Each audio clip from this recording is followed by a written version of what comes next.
Doctor साहब, मामूल के मुताबिक सियासी सरगर्मियों का सिलसिला जारी है। मरीम नवाज साहिबा जलसे आम से उन्होंने आज खिताब किया। मौलाना फजलुर रहमान साहब की शहबाज शरीफ साहब से एक अहम मुलाकात हुई है। क्या एक जो हम देख रहे थे कि एक सियासी हिजान काफ़ी अरसे से मुल्क में जारी था, उसमें कोई कमी आई है और क्या अब मामलात इंतखाबात की तरफ जा सकते हैं, चूंकि सुप्रीम कोर्ट ने भी कहा कि मुज़ाकरात के जरिए इसका हल निकाला नहीं, सियासत में तेजी या हिजान तो नहीं है, एक खामोशी छा गई है। और जाए। बज़ाहिर ऐसा लगता है कि किसी के पास ना कुछ बोलने के लिए ना कुछ करने के लिए। और सब एक दूसरे से मिल रहे हैं, क्यों मिल रहे हैं, क्या करना है आगे, उस पर यकीनन गौर व खौस हो रहा है। लेकिन मैं चूंकि ये प्रोग्राम रोज़ होता है तो इसलिए कोई बड़ी डेवलपमेंट हो तो उस पर बात कर लेते हैं। लेकिन बड़ी डेवलपमेंट हो ही नहीं रही, रुक गई चीज़ें, सब रुक के सुकूत छाया हुआ है। किसी को कुछ समझ नहीं आ रही कि क्या करना है। और इसमें अब बजट की तैयारियां, 9 तारीख को शायद 9 या 10 को बजट पेश होगा। और इस हफ्ते वही केसेस लगे हुए हैं, दो अहम केसेस, जी। बाकी भी हैं लेकिन दो अहम केसेस, पनामा के और जो कर्जा माफ़ी।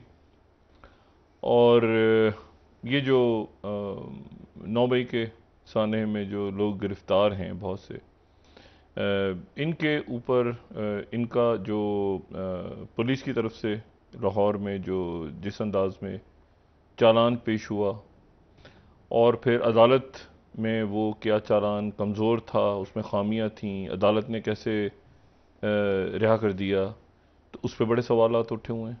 पुलिस पे ज़्यादा उठे हुए हैं कि भाई आपने चालान जो है ये ऐसा कैसे पेश किया। अच्छा, पुलिस अदालत को कह रही है, लेकिन वो कमज़ोर चालान कई मुकदमात के ऐसे हैं जो पेश किए जा रहे हैं। जी। और उसमें बहुत बड़ी तादाद में, ये बात मैं दोबारा यहाँ पे बताना चाहूँगा कि 20,000 के लगभग लोगों की शनाख्त हुई है। और उसमें से कुछ 16,000 बयान होता है कि गिरफ्तार हैं या शायद गिरफ्तार करना है। मतलब हज़ारों में तादाद, हज़ारों में नंबर्स हैं। तो इसलिए अगर ये किसको किसकी क्या एफआईआर काटनी, देखें लोगों की ज़िंदगियां स्टेक्स पे हैं। तो बराह करम हमारे जो भी लॉ इन्फोर्सिंग अदारियाँ, पुलिस ही ज़ाहिर कर रही है, तो पुलिस बहुत एहतियात इसमें, ये भी इतलात हैं इसमें कि और ज़ाहिर है कि फिर ये, अगर मैंने कल भी बात की थी, अगर स्पेस देंगे अदालतें और ये चालान, तो ये मामला फिर फौजी अदालतों की तरफ चला जाएगा। तो बेहतर ये है कि कोई भी ऐसा एफआईआर काट रहे हैं तो ध्यान रखें कि कौन जी। सी दफ़ा लगा रहे हैं, किस पे, लोगों की ज़िंदगियां उस पे स्टेक्स पे हैं। और इतना बड़ा सान्या पेश आया है ये 9 मई का, तो उसके बाद, और जाहिर है कि अब उसके, यानी आप देखें ना कि एक, हम लोग जैसे वो मेडिकल या सर्जरी में कहते हैं कि एक प्री ऑपरेशन से पहले की तैयारी होती है, तो एक होती है कि ऑपरेशन, और फिर एक पोस्ट ऑप होता है। तो पोस्ट ऑप केयर जो है वो ज़्यादा, बहुत ज़्यादा इंपॉर्टेंट होती है। तो अभी तो मुझे ऐसा लगता है कि जो ऑपरेशन ही क्लोजर नहीं हुआ, मतलब अब्डोमेन खोला हुआ है या सर्जरी चल रही है, तो वो उसको किस अंदाज में क्लोज करना है। और सानिया इतना बड़ा पेश है। लेकिन ये कि उसके बाद जो जिस तरह मामलात आगे चले हैं, ख़ास तौर पे जो मैंने आपसे कहा ना कि ये बहुत ज़रूरी है कि इस्तगासा एफआईआर जी। बहुत मुनासिब, कोई उसमें बेगुनाह जो है वो रगड़े में ना आए, ना कहीं ये शिकायत हों कि जी वो पुलिस के जो जो नीचे के स्टाफ के लोग हैं वो पैसे मांग रहे हैं और ये हो रहा है वो हो रहा है, मुख्तलिफ शिकायतें और फिर इस तरह से। तो मैं समझता हूँ कि कल जैसे आईजी पंजाब जो हैं वो आए, उन्होंने कहा कि हम अपील करेंगे इस पे, तो आज अपील नहीं हुई, तो यकीनन एक मामलात पे खुद गौर हो रहा होगा डिपार्टमेंट्स में कि भाई ये किस तरह से है और कैसे हमने आगे बढ़ना है। और कोई इसका तासुर अच्छा नहीं जा रहा। सर।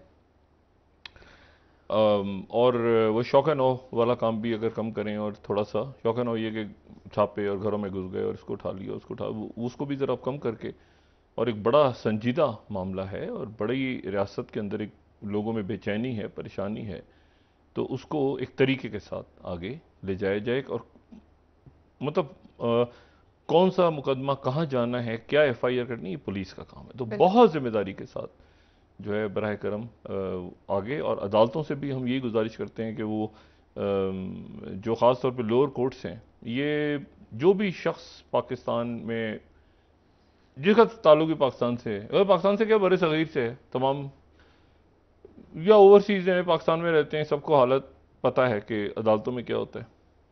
और मुख्तलिफ जो चाहे पुलिस डिपार्टमेंट हो, चाहे मैं किसी को एक सिंगल आउट नहीं कर रहा, लेकिन पूरा एक माशरे का सिस्टम ही एक उसका बेड़ा गर्क है। तो लेकिन इस मामले में चूंकि ये मामला इंतहाई हसास है, इस मामले को बहुत उसकी हसासियत को मद्देनजर रखते हुए उसको टैकल करें। और ये उम्मीद है कि ऐसा होगा, इस तरह हो जाएगा। और बाकी बजट अब आईएमएफ के बगैर बन रहा है, और कैसे बन रहा है, क्या बन रहा है, कब आईएमएफ के पास दोबारा जाना है, आईएमएफ की शराइत पूरी नहीं हुई, वो क्या शराइत थी, वो क्या कहते रहे आखिर तक। तो ये तो एक सानिया 9 मई पेश आ गया, उससे पहले ही मामला बिगड़े हुए थे। उसके बाद तो अब मैंने आपसे कहा ना कि बस अब कैसे बजट आता है, यकीनन हुकूमत कोशिश करेगी कोई ना कोई रिलीफ देने की, कैसे देगी ये अभी तक कोई क्लैरिटी नहीं है। और उधर जो है वो ये जो तहरीक इंसाफ के ग्रुप बन ही नहीं पा रहे, और जो असद कैसर साहब हैं, या जो असद उमर साहब हैं, या परवेज़ खटक साहब हैं, या फवाद चौधरी साहब हैं, इनमें से कोई भी शख्सियत जो है वो अभी तक वाज़ेह तौर पे जहांगीर तरीन साहब के साथ नहीं जा रहे। उनको मुझे नहीं पता कि उनको क्या सिग्नल्स दिए हैं, उनको शायद ये सिग्नल्स हों कि, लेकिन वो नहीं जा रहे। तो वो नहीं जा रहे, अच्छा वो एक दूसरे के साथ भी कोई पार्टी ही नहीं बनाने को तैयार हो रहा। वो सब कहते हैं कि मतलब उनको कोई एक ग्रुप उनका भी नहीं बन पा रहा। ये एक बात चल रही थी किंग्स पार्टी, किंग्स पार्टी। कोई किंग्स पार्टी तो कोई भी है ही नहीं, कोई भी नहीं है, ना उसका वजूद है अभी तक सामने, ना उसका नाम है। और अगर वो यहाँ पे फ़र्ज़ करें कि कोई एक ग्रुप बनता है, वो ग्रुप अगर बनता है, मिसाल के तौर पे जहांगीर तरीन साहब एक ग्रुप बना लेते हैं इलेक्टेबल्स का, और उनके साथ उनके पुराने साथी जो कि बुरे वक्त में उनके साथ रहे वो बन जाते हैं, वो नवाज शरीफ साहब के पास जाते हैं, तो फिर हतमी फैसला तो नवाज शरीफ साहब करेंगे ना, या वो अभी भी बहुत ज़्यादा इंटरेस्टेड नहीं है इनको अपने साथ। जो कि मेरी जिन लोगों से बात हुई जो जहांगीर तरीन साहब के ग्रुप में है, तो वो कहते हैं कि यार नवाज शरीफ साहब हमसे बात करने में इंटरेस्टेड है। मैंने कहा अरे, मैंने कहा ये तो बड़ी अजीब सी बात है। तो आप कहते हैं फिर हमारे पास पीपल्स पार्टी का मतलब, तो वो तो पीपल्स पार्टी क्यों करेगी? पीपल्स पार्टी डायरेक्टली खुद इंगेज कर रही है लोगों को, ठीक है ना, पंजाब में। तो वो क्यों, तो ये एक अजीब सा एक गड़बड़ सा हो गया है कि क्या ग्रुप बनेगा, कौन किधर जाएगा, क्या होगा, कैसे होगा।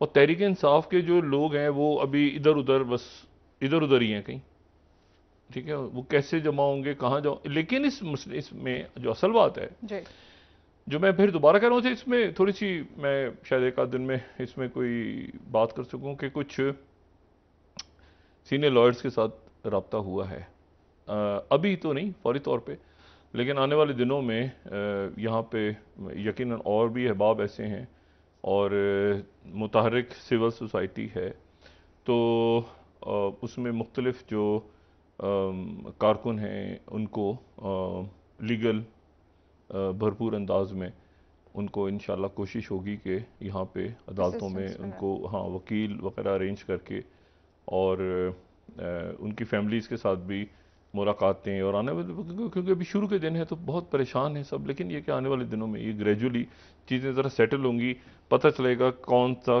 किस अदालत में जा रहा है, कौन से बरी हो गए हैं, कौन से केसेस ने फौजी अदालतों में जाना है। तो ये जब एक पूरा, लेकिन उसमें मैं वही बात कह रहा हूँ ना कि अब इस शुरू के स्टेज में या तो बर्डन एकदम आया है पुलिस पे और अदालतों में, तो एकदम से वो एक उसमें आ गए प्रेशर में, लेकिन ग्रेजुअली ये सारी चीज़ें स्मूथ होकर फिर इसमें ये बहुत ज़रूरी है कि केसेस को परसू किया जाए। तो अब वो चूंकि लीडरान भाग गए सारे, मैं लफ्ज़ भाग गए कह रहा हूँ, प्रॉपर भाग गए हैं, हमारा कोई, हम जानते ही नहीं है इनको।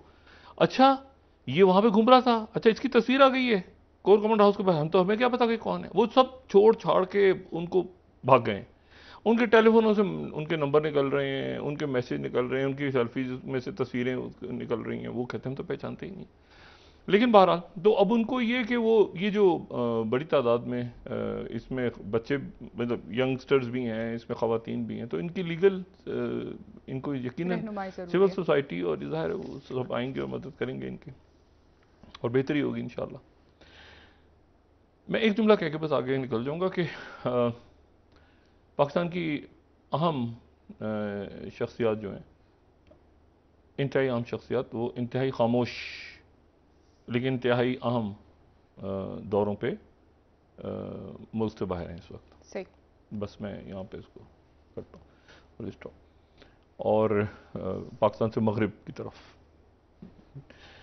अच्छा, अब इसमें जो है वो तो ये एक तो बहुत सारी डेवलपमेंट्स हो रही हैं खत्ते में, दुनिया में, और वो यकीनन पाकिस्तान ये अपना इंटरनल टर्मोइल इसको ख़त्म कर देगा जल्द इंशाल्लाह। निकल आएंगे। एक टर्मोइल आया हुआ है और उसमें एक बदकिस्मत वाक़या पेश आ गया, फिर टर्मोइल तो पहले ही था, एक बदकिस्मत वाक़या पेश आ गया तो लोग उसमें और बिल्कुल डाउन हो गए कि ये क्या हुआ है। और मैंने ये बात पहले दिन भी कही थी, मैं दोबारा इस बात पे कायम हूँ कि जो प्रेशर आया है ज़्यादा, वो एक तो ये कि इमारतें जली हैं, इमारतों को आग लगाई है मुख्तलिफ, लेकिन सबसे ज़्यादा जो अगर कहीं प्रेशर बिल्ड हुआ है तो वो कि जो शोधा की जो तस्वीर और उनकी यादगारों की जो बेहरमती हुई है, और वो एक ऐसी चीज़ है जिसको लोग ना भूलेंगे कि क्या था, और ना किसी किस्म की उसमें माफ़ी तलाफ़ी की गुंजाइश है।